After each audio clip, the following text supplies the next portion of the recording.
dari Apa? forum gitu. Jadi ditendang gitu kan. Jadi ditendang dari forum gitu kan. Jadi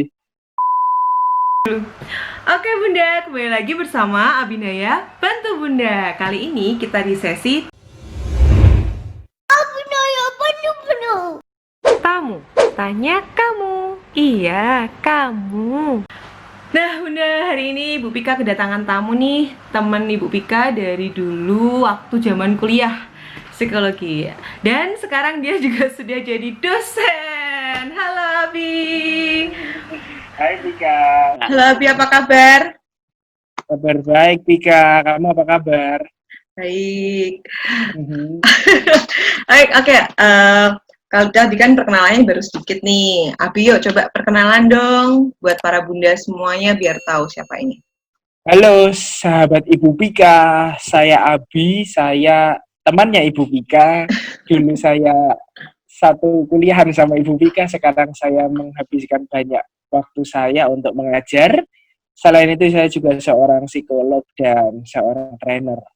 Begitu deh Ibu Pika. Ih, Abi, nggak nyangka ya Abi jadi dosen. Tapi nyangka sih nyangka.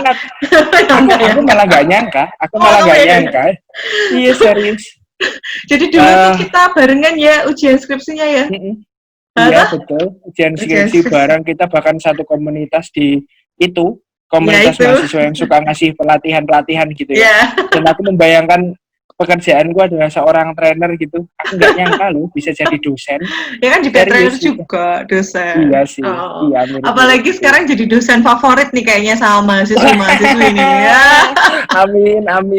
Jadi Bunda dulu waktu zaman kuliah tuh Abis tuh sering kalau zaman sekarang itu gombal-gombal. Nah itu zaman dulu lah kayak gitu. Aja gombal, sekarang jadi dosen favoritnya mahasiswi kayaknya. Oke. Kesibukannya apa sih, Bi? Kan ini kan sudah dalam masa pandemik nih. Kan Abi masih ngajar atau gimana? Iya sih, di masa-masa pandemi ini juga aku tetap ngajar. Ngajarnya cuman bedanya nggak tatap muka gitu aja ya. Jadi pakai aplikasi punyanya kampus gitu. Jadi ngajar tanpa tatap muka, terus kemudian hal lainnya juga masih ngasih, sebagai seorang psikolog tetap ngasih konseling gitu tanpa tatap muka juga. Jadi pakai kayak aku sama kamu sekarang kayak gini, dan beberapa kegiatan-kegiatan lainnya yang aku merasa sih nggak semuanya feel-nya dapat kayak dulu ya. Kayak misalnya kalau ngajar sama mahasiswa juga aku merasa ini nangkep nggak ya cara aku ngajar nih, pas nggak ya gitu ya. Karena kan ibaratnya aku lagi pakai kendaraan yang baru nih. Ibaratnya tadinya biasanya pakai manual, ini harus pakai yang nih ceritanya. Ya nggak beda jauh, cuman aku bingung aja kadang-kadang ini mahasiswa ini nangkep nggak ya. Jadi dampaknya sih kalau bagiku, jadi aku rasanya ngajar tuh agak lama gitu ya. Jelasin satu poin tuh kalau aku tatap muka mungkin lebih cepat, lebih enak gitu kan. Tapi kalau online tuh aku harus agak ada mastiin-mastiinnya gitu ya. Ini paham nggak ya gitu ya. Nah, jadi itu ya ada tekanan-tekanan tersendiri sih bikin aku jadi agak gimana gitu ya di masa-masa new normal ini, bahkan masih sebelum new normal kemarin ya.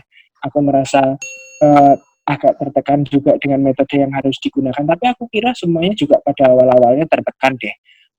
Bukan hanya dosen, mahasiswa, dan mungkin juga orang tua juga gitu. Jadi banyak pihak tertekan, tapi lama-lama juga enjoy juga gitu deh Vika. Ya. Nah, tadi kan ngomong menjelasin ke mahasiswanya seperti apa. Nah, responnya mereka awalnya seperti apa waktu kan udah nonton kan ya yang aku wawancara sama mahasiswa yang kemarin ya. Itu ya. Itu kan responnya mereka macam-macam tuh. Kalau mahasiswi atau mahasiswanya Abi sendiri gimana waktu pertama kali kelasnya online nih? Waktu awal-awal kelas online tuh berat juga ya, hampir mungkin 20 menitan awal tuh kita masih nunggu orang karena mungkin ternyata laptopnya nggak bisa dipakai atau jaringannya dia yang susah gitu kan. Mereka masih, Pak ini kok punya saya muncul begini, terus saya harus bagaimana begitu. Banyak banget deh problem-problem gitu.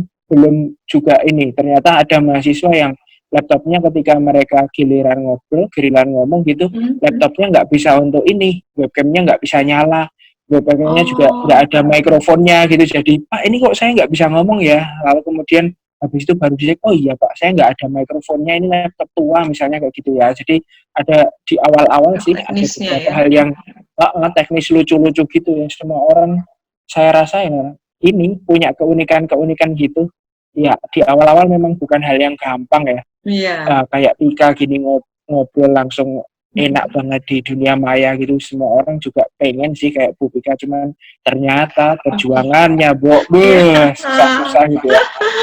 Serius aduh, Nah, itu deh Bu Pika. mahasiswa-mahasiswinya kan sudah, maksudnya sekelas ada berapa sih biasanya?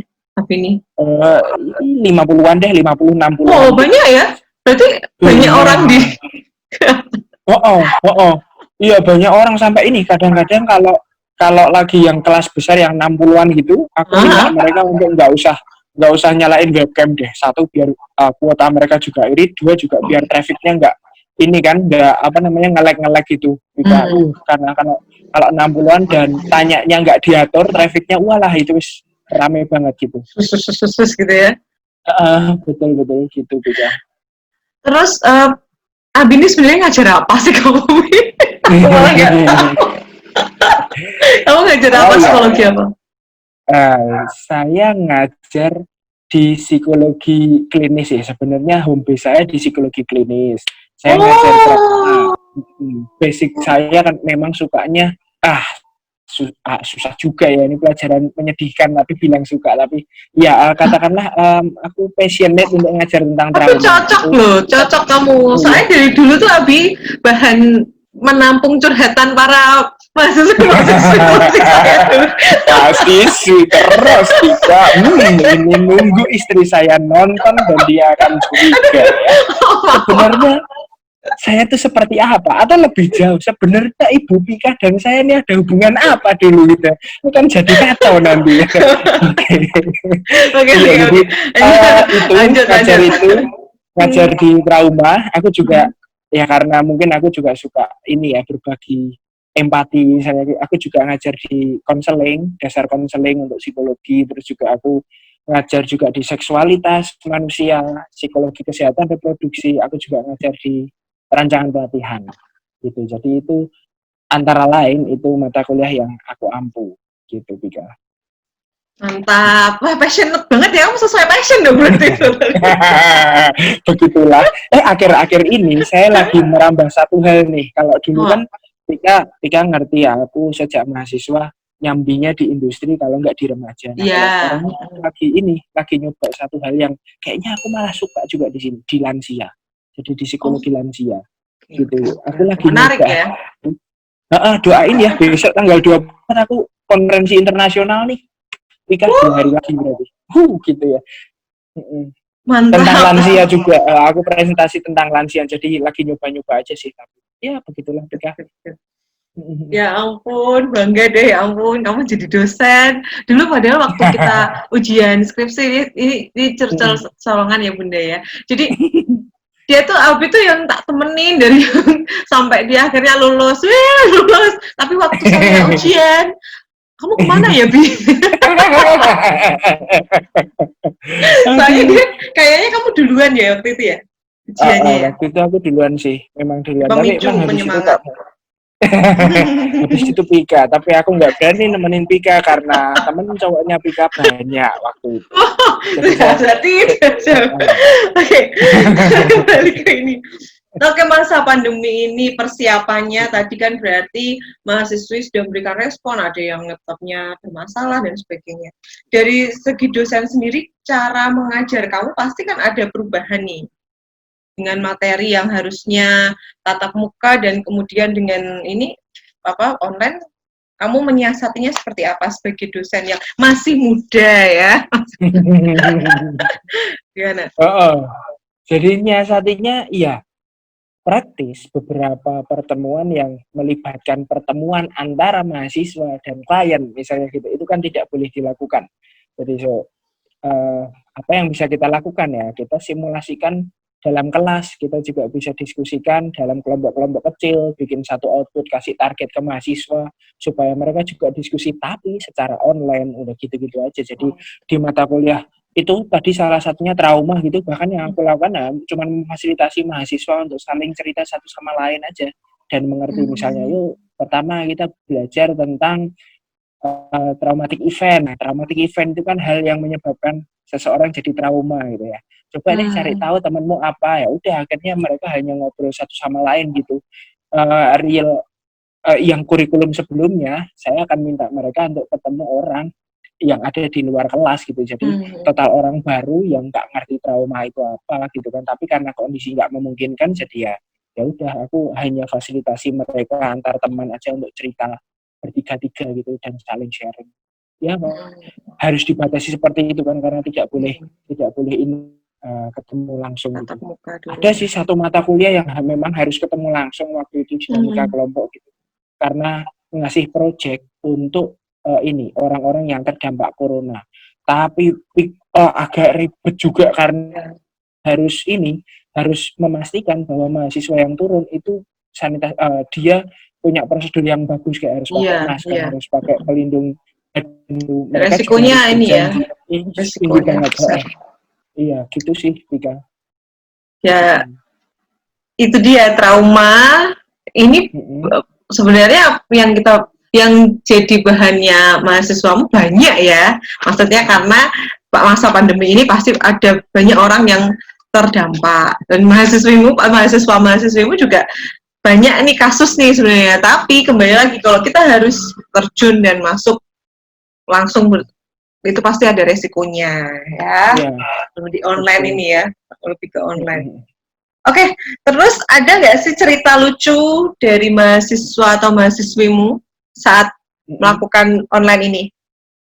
Iya. Iya, cerita lucu malah mungkin justru datang dari saya sendiri ya. Suatu hari saya merasa sakit dari forum gitu, jadi ditendang gitu kan, jadi ditendang dari forum gitu kan. Jadi aku merasa ini kenapa sih aku tiba-tiba keluar sendiri gitu beberapa kali lagi. Terus aku kan merasa ini pasti aku dikerjain nih. Nah pasti aku dikerjain gitu kan. Aku accounting, kamu ngapain ngerjain saya sama teman? Enggak tuh pak, kita tunggu. Aku masuk lagi. Terus kemudian nggak lama nih, aku kekik lagi Bu. Jadi itu peristiwa itu, aku kan orangnya suka banyol, lucu gitu kan. Tapi tiba-tiba ini aku dua kali nih kekik kan. Terus tiba-tiba aku sadar habis itu karena aku kekik dan aku nggak bisa masuk ke internet lagi. Ternyata karena pulsaku habis. Jadi internet tuh habis. Aku sudah berprasangka agak buruk nih sama mahasiswa. Memang kan kami relasinya cair gitu kan. Tapi aku nggak nyangka mereka akan ngerjain saya sampai segitunya gitu. Tapi aku akhirnya sadar itu mereka nggak ngerjain saya sih. Memang pulsa kamu yang habis ya. Iya, terus aku minta mahasiswa, tunggu bentar ya, maaf ternyata pulsa saya habis. Terus saya ya isi pulsa dulu, paketin baru saya masuk lagi. Aduh gitu rasanya. Terus iya, oke gitu deh. Jadi kebodohan ada di saya ternyata gitu ya. Wah, tadinya saya hampir emosi tuh, gila nih. Aku bikin jadi ketawa-ketawa kan situasinya enak gitu ya, santai melunjak nih kayaknya nih bercandanya, tapi ternyata enggak. Mahasiswa baik-baik ya. Mahasiswa baik-baik. Gitu sih. Oke. Nah, ini kan sudah hampir masuk masa new normal ya. Universitasmu sendiri tempat kamu bekerja, gimana sih cara persiapannya untuk menghadapi new normal ini? Oke, jadi himbauan pemerintah kan kita melakukan pembelajaran itu secara online gitu ya. Kalaupun ada, ini yang terakhir saya baca ya. Baik, jadi instruksi terakhir yang saya terima kemarin itu perkuliahan kita di new normal itu diutamakan online. Kalau ada pertemuan yang diwajibkan untuk tatap muka dihimbau untuk ada di belakang atau di akhir semester gitu ya. Jadi berdasarkan hal itu ya apa yang kita lakukan untuk prosedur new normal berarti kita kuatin lagi kapasitas katakanlah platformnya kampusku gitu ya untuk bisa ngajar. Karena kan kemarin juga baru pertama kali dipakai secara massal. Sebenarnya platform ini dulu memang dipakai sih, tapi dalam satu semester paling cuma 1 atau 2 kali aja. Pembelajaran yang tidak tatap muka tapi cyber gitu ya, pakai ini seperti kita sekarang itu. Tapi karena kemarin pandemi itu terus kemudian platformnya harus dipakai 1 semester penuh. Nah, ada beberapa masukan dari mahasiswa kayak misalnya tampilan yang kurang mendukung, kurang user friendly, terus kemudian diperbaiki. Jadi ya apa yang kita lakukan ya kita memperbaiki tampilannya dan kemudian memperlancar jaringannya supaya enak gitu. Jadi itu yang kita lakukan dan juga tentu saja bahan ajar semuanya di-switchkan. Harus disesuaikan supaya bisa ditransfer atau transferable secara digital kayak gini. Kalau untuk ke kampusnya sendiri belum ada rencana ya? Maksudnya kayak di kelas ada berapa anak, hanya cukup berapa mahasiswa, cukup 5, 10 atau berapa gitu belum ya? Untuk fasilitas gedungnya universitas sendiri belum digunakan? Itu masih dalam tahap ini, perencanaan. Jadi keputusan yang terakhir sih saya belum dapat bocoran nih, nanti akan bagaimana gitu ya. Ya, pokoknya ospeknya, bukan ospek ya, tapi PTMB gitu ya. PTMB ya, penerimaan mahasiswa baru ya. Dan orientasinya kayak ospeknya itu kita pakai online sementara gitu. Jadi yang besok itu totally online gitu, karena himbauan pemerintah.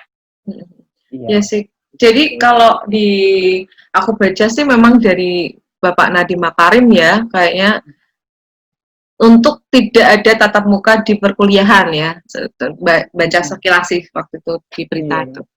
Jadi memang di universitas tempat Abi juga, gedungnya juga belum digunakan karena memang masih dalam tahap online ini dulu. Dan itu sampai kapannya juga belum tahu atau belum tahu. Belum tahu. Kita masih ikut instruksi pemerintah deh, pokoknya pemerintah himbauannya seperti apa ya kita seragamin gitu aja. Iya, betul gitu. Oke. Berharap lebih baik deh habis ini kondisinya ya. Nah, itu dia yang mau tak tanyain. Harapannya nih untuk kedepannya Abi sebagai seorang dosen, sebagai pengajar, untuk kedepannya pastikan pandemi ini segera berakhir. Selain itu, jadi ya memang saya berharap pandemi ini segera berakhir, tapi juga saya sendiri nggak tahu ya kapan ini akan berakhir gitu kan, karena kenyataannya juga masih banyak orang yang mengabaikan protokol kesehatan gitu kan. Jadi ya mungkin yang bisa saya harapkan adalah kita sama-sama saling adaptasi gitu ya, pengajar, saya sebagai dosen, lalu kemudian yang diajar teman-teman mahasiswa gitu kan, dan juga tata usaha tentunya gitu kan, itu juga saya harapkan kita semua bisa saling beradaptasi sehingga mungkin kita juga bisa melakukan belajar mengajar senyaman dan seefektif saat kita tatap muka, meskipun kita tidak tatap muka secara langsung atau lewat platform internet gitu. Ya aku berharap itu sih, kita sama-sama bisa menemukan cara untuk lebih baik dalam belajar mengajar secara internet, menggunakan internet gitu. Oke. Dan orang tua tentunya. Aku mau ngomong ini nih. Satu hal yang penting. Beberapa minggu kemarin aku juga ngobrol sama guru-guru. Aku kan ngasih pelatihan ke guru-guru gitu ya, untuk mempersiapkan diri di masa pandemi gini. Jadi mereka juga mengeluhkan bahwa orang tua itu banyak yang menganggap nggak semua, tapi banyak yang menganggap bahwa saat pandemi ini anaknya itu seperti libur gitu. Padahal kan sebenarnya enggak. Mereka masuk kuliah, dan masuk sekolah. Tapi secara online. Tapi mungkin mindset orang tua masih berpikir bahwa anakku libur. Jadi bayangin nih, seorang siswa, ini bukan mahasiswa ya, seorang siswa itu bisa mau-WA dan ditunjukkan pada saya. Dan dia bilang bahwa, maaf mister, hari ini saya harus tidur dulu karena disuruh bunda tidur. Jadi saya tidak bisa ikut sekolah.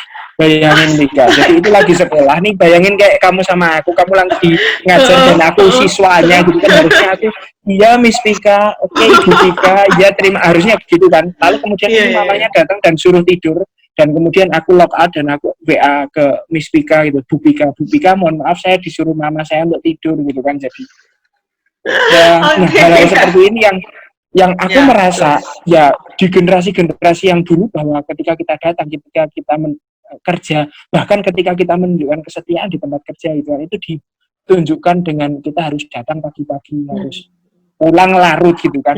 Itu kehadiran itu adalah tempo kerja, tempo aktivitas masyarakat generasi yang lalu ya, Gen Y gitu katakan sebelumnya baby boomer itu. Tapi ya ketika anak muda seperti kita, nah kan kerjaannya kayak Bu Bika nih, kerjaannya mungkin di rumah aja, tapi kerja gitu. Ini agak beda jadi kegiatan belajar mengajar, kalau saya sendiri bilang ada satu kunci yang juga bisa mendukung keberhasilan kecuali pendidik dan yang dididik tersebut, kecuali siswa dan gurunya atau dosennya, yaitu adalah lingkungan sekitar termasuk keluarga. Jadi bagaimana keluarga mendukung dan mungkin mengarahkan anaknya, ya kalau lagi kuliah jangan disuruh tidur misalnya, atau kalau lagi sekolah jangan disuruh makan dulu, ayo ini jam segini nanti kamu makan ya. Bunda-bunda sekalian mungkin bisa memperlakukan anaknya seperti kalau jam sekolah atau kuliah biasanya. Kalau mereka sekolah kan makannya di sekolah, ya udah biarin aja gitu. Jadi bunda bisa bawakan bekal dan mungkin nanti juga sekolahnya kan mungkin nggak 24 jam juga ya, nggak, bahkan itu hanya beberapa jam gitu. Dan jarang sekali guru itu juga mengambil jam-jam makan kok.